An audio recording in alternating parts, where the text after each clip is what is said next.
যারা বিএনপি এবং তারেক রহমানের বিরুদ্ধে কথা বলে তারা গণতন্ত্রের শত্রু, এমন মন্তব্য করে বিএনপি মহাসচিব মির্জা ফখরুল ইসলাম আলমগীর বলছেন, মিটফোর্ড হত্যা নিয়ে কয়েকটি দল পরিকল্পিতভাবে বিএনপির উপর দায় চাপানোর চেষ্টা করছে।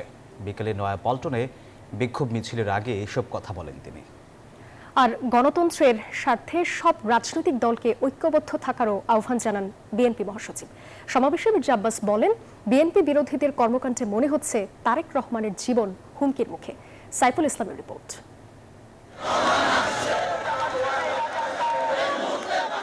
বিএনপির ভারপ্রাপ্ত চেয়ারম্যান তারেক রহমানের বিরুদ্ধে মিথ্যাচারের প্রতিবাদ ও মিটফোর্ড হাসপাতালের সামনে সোহাগ হত্যার বিচার দাবিতে নয়াপল্টন থেকে বিক্ষোভ মিছিল শুরু করে ঢাকা মহানগর উত্তর ও দক্ষিণ বিএনপি। দলের মহাসচিব মির্জা ফখরুল ইসলাম আলমগীরের নেতৃত্বে অংশ নেন বিপুল সংখ্যক বিএনপি নেতাকর্মী। মিছিলটি কাকরাইল দিয়ে বৎসভবন মোড় হয়ে জাতীয় প্রেস ক্লাবের সামনে গিয়ে শেষ হয়। মিছিলের আগে সংক্ষিপ্ত সমাবেশে বক্তব্য রাখেন বিএনপি নেতারা। মির্জা আব্বাস বলেন, মিটফোর্ড হত্যা নিয়ে পরিকল্পিতভাবে মিথ্যাচার করছে জামায়াত, এনসিপি, ইসলামী আন্দোলন সহ বেশ কয়েকটি দল। বান্ডেল থাকলে প্রতি সেনমানিতে টাকা বাঁচবে।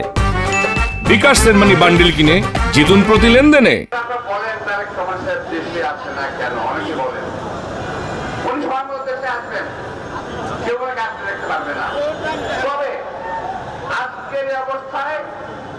আপনাদের কথার কানে মনে হচ্ছে, আমার মনে হচ্ছে তারেক রহমান সাহেবের জীবন এখন হুমকির মুখে।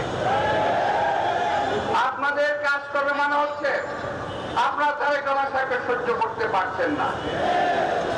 আপনারা সহ্য করতে পারেন বা না পারেন, আমাদের অ্যাক্টিং চেয়ারম্যান তারেক রহমান তার সুযোগ ও নেতৃত্বে দেশকে এগিয়ে নিয়ে যাবে। এ সময় বিএনপি মহাসচিব মির্জা ফখরুল ইসলাম আলমগীর বলেন, পরিকল্পিতভাবে অস্থিরতা ও বিভাজন তৈরি করে গণতন্ত্রের বিরুদ্ধে আবারও ষড়যন্ত্র শুরু হয়েছে।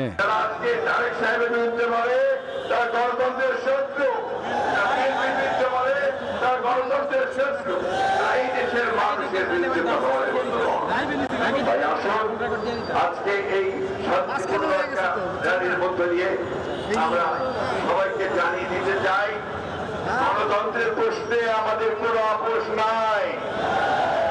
আমরা নির্বাচন চাই, যে সিদ্ধান্ত হয়েছে সেই সময়টাতেই আমরা নির্বাচন চাই। এর আগে শিক্ষা প্রতিষ্ঠানের পরিবেশ বিনষ্ট ও তারেক রহমানের বিরুদ্ধে অপপ্রচারের প্রতিবাদে বিক্ষোভ মিছিল করে জাতীয়তাবাদী ছাত্র দল। কাকরাইল মৎস্যভবন হয়ে শাহবাগে গিয়ে শেষ হয় মিছিল। মিছিলের আগে ছাত্রদলের নেতারা অভিযোগ করেন, শিবিরের গুপ্ত কর্মীরা মব সৃষ্টি করে সাধারণ শিক্ষার্থীদের বিভ্রান্ত করছেন। শিক্ষাঙ্গনের পরিবেশ বিনষ্টের চেষ্টা হলে প্রতিরোধ গড়ে তুলবে ছাত্রদল। গোপন সংগঠনের নেতাকর্মীরা বাংলাদেশের সাধারণ শিক্ষার্থীদেরকে মব তৈরি করে বিভ্রান্ত করার অপচেষ্টা করছে। আগামীতেও যদি এই ধরনের অস্থিতিশীল কোনো ঘটনায় ক্যাম্পাসকে অস্থিতিশীল করা হয় এবং মব ক্রিয়েট করা হয়, অবশ্যই এর দায়িত্ব এই গুপ্ত সংগঠনকে বহন করতে হবে। যে কোনো ষড়যন্ত্র মোকাবেলায় নেতাকর্মীদের প্রস্তুত থাকার আহ্বান জানান ছাত্রদল নেতারা। সাইফুল ইসলাম, নিউজ 24, ঢাকা।